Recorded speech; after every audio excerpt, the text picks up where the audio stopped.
Bonjour à tous et bienvenue. Donc aujourd'hui, je vais vous parler de la mémoire humaine. Je vais d'abord commencer par me présenter. Pourquoi est-ce que je peux vous parler de la mémoire humaine ? Bien parce que je suis chercheur ici à Lausanne en psychologie. Et donc je vais vous parler de psychologie cognitive. Alors qu'est-ce que c'est la psychologie cognitive ? C'est une psychologie qui va s'intéresser aux activités mentales, comme le raisonnement, l'intelligence, le langage et justement la mémoire. Donc moi en fait je vais vous parler plutôt d'une absence de mémoire, puisque je vais vous parler de vos souvenirs d'enfance et du fait que justement ils ne sont pas toujours très très clairs. Donc d'abord on va commencer une petite expérience ensemble. Je vais vous demander, alors bien sûr vous n'allez pas me répondre oralement, mais je vous demande juste d'y penser, est-ce que vous pouvez essayer de vous remémorer quelque chose qui vous est arrivé le week-end dernier ? Alors je pense que c'est pas trop dur, on n'a pas trop de difficultés à se rappeler de ce qu'on a vécu le week-end dernier. Maintenant, on va continuer un petit peu. Est-ce que vous pouvez vous remémorer le premier cadeau que vous avez eu dans votre vie ? Donc vraiment le premier cadeau que vous avez eu. Et pas seulement le premier cadeau, mais éventuellement la personne qui vous l'a offert ou le lieu. Et vous essayez comme ça de remonter le plus loin possible. Alors là, vous voyez, c'est peut-être un petit peu plus dur. Vous voyez que quand on remonte comme ça dans le passé, c'est pas aussi simple. Alors maintenant, je vais vous poser une dernière question. Est-ce que vous pouvez vous rappeler du jour de votre naissance, du moment où vous êtes né ? Là, je n'ai pas besoin d'attendre bien longtemps pour savoir que ça ne va pas être possible, d'accord ? En fait, personne ne peut se souvenir du moment où on est né. Pourquoi ? À cause d'un phénomène qui s'appelle l'amnésie infantile, et c'est l'amnésie infantile dont je vais vous parler aujourd'hui. Qu'est-ce que c'est que l'amnésie infantile ? Quelque chose de très important qu'il va falloir se souvenir durant toute mon mini-cours ici, c'est qu'elle va concerner les souvenirs autobiographiques.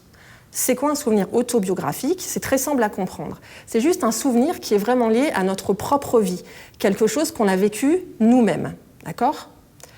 Et cette amnésie infantile, c'est le fait qu'on ne peut pas justement avoir ce type de souvenir autobiographique avant l'âge de 2 ans. En tout cas, quand on est un grand enfant comme vous ou un adulte comme moi, c'est impossible de se souvenir d'un événement qui est survenu avant l'âge de nos 2 ans. Vous allez voir qu'il y a plusieurs explications et c'est ces explications que je vais vous donner maintenant.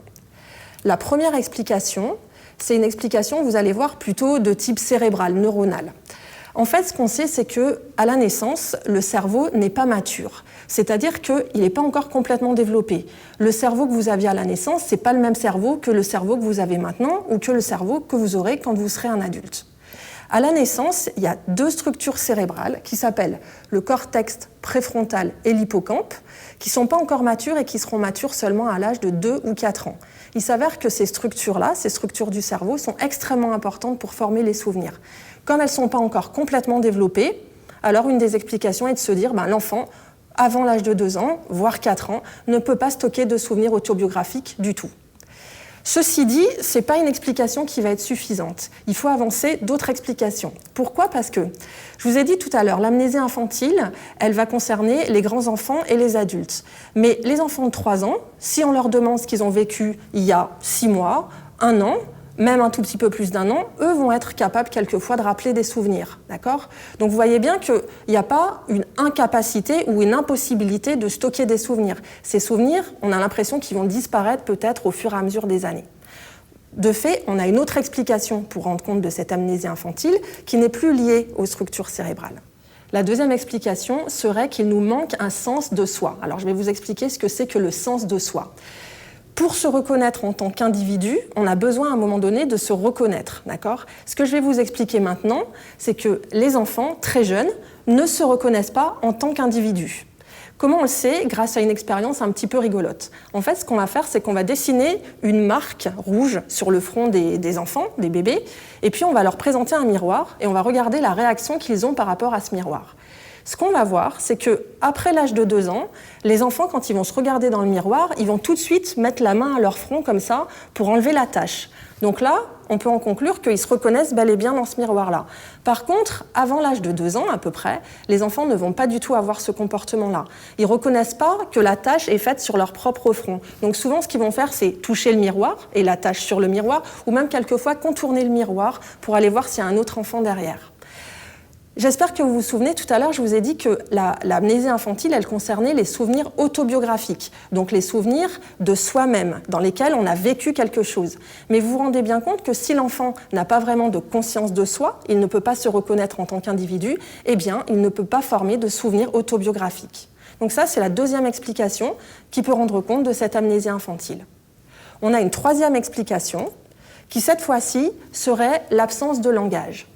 Quand je vous demande de me raconter un souvenir, vous êtes d'accord que ce que vous allez me raconter, c'est une petite histoire. Vous allez me dire, je me souviens que j'étais au cinéma avec ma marraine, il y a une temporalité, vous allez utiliser des mots quelquefois un peu compliqués pour me raconter ce souvenir-là.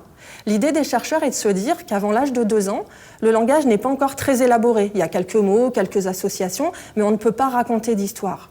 Donc l'idée est vraiment de se dire que plus tard, dans le développement, lorsque vous avez 5 ans, 6 ans, 7 ans, à l'âge adulte, vous ne pouvez pas aller récupérer des souvenirs sous une forme verbale, donc vous ne pouvez pas raconter ces petites histoires-là, puisqu'elles ne sont pas dans votre cerveau sous une forme d'histoire.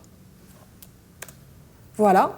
Je vous ai donné les 3 explications principales, il y en a d'autres, mais moi j'ai insisté sur les 3 explications principales. Je vous fais juste une toute petite synthèse de ce que je viens de vous raconter, et j'espère que vous allez vous souvenir que l'amnésie infantile, c'est une impossibilité pour de grands enfants et des adultes de se remémorer des souvenirs avant l'âge de 2 ans, et qu'il y a 3 hypothèses principales pour expliquer cette amnésie-là. Je vous ai parlé de l'immaturité du cerveau à la naissance, du manque de soi avant l'âge de 2 ans, et enfin, de l'absence d'un langage structuré avant 2 ans.